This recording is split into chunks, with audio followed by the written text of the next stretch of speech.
Hi friends, அஸ்ஸலாமு அலைக்கும். Welcome to Sumiya's kitchen. மண் சட்டி எப்படி சீசனிங் பண்ணுறதுன்னு காமிக்கிறேன். 24 மணி நேரம் நார்மல் தண்ணியில் சட்டியை ஊற வச்சிடணும்.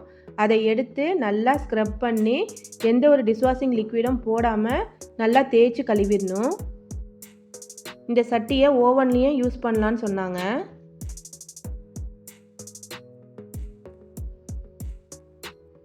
நல்லா துணியை வச்சு தொடச்சி எடுத்துடணும்.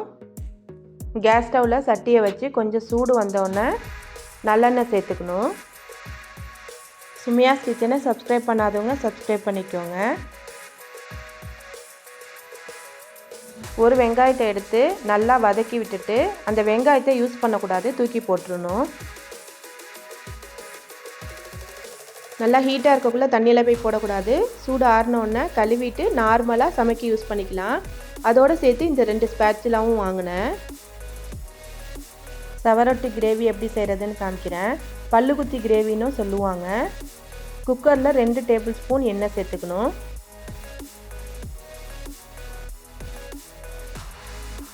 ஒரு வெங்காயம் சின்னதாக கட் பண்ணி சேர்த்துக்கோங்க. 2 பச்சை மிளகாய் சேர்த்துக்கணும். கொஞ்சமாக கருவேப்பிலையும் சேர்த்துக்கோங்க.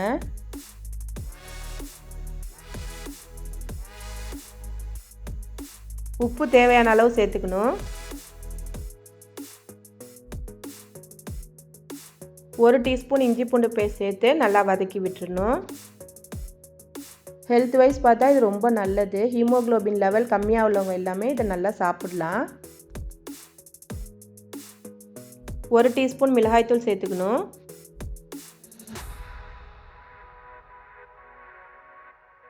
பல்லுக்குத்தியை சேர்த்துக்கலாம். இன்க்ரீடியன்ட்ஸ் எல்லாமே டிஸ்கிரிப்ஷனில் கொடுக்குறேன், செக் பண்ணிக்கோங்க.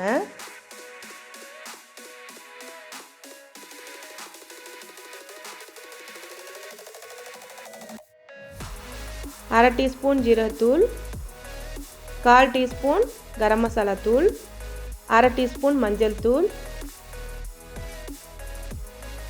1 டேபிள் ஸ்பூன் மிளகுத்தூள் சேர்த்துக்கணும்.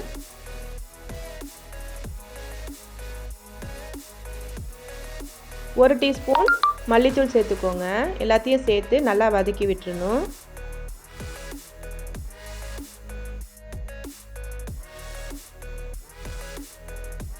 கொஞ்சமாக தண்ணி சேர்த்து 3-4 விசில் விட்டு எடுக்கணும்.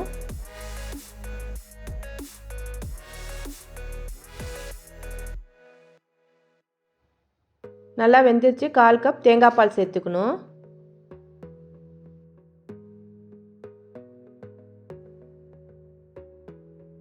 கிரேவி ரெடி ஆயிடுச்சு. சர்வ் பண்ணிக்கலாம். புரோட்டா, சப்பாத்தி, ரைஸ் எல்லாத்துக்குமே வச்சு சாப்பிட்லாம்.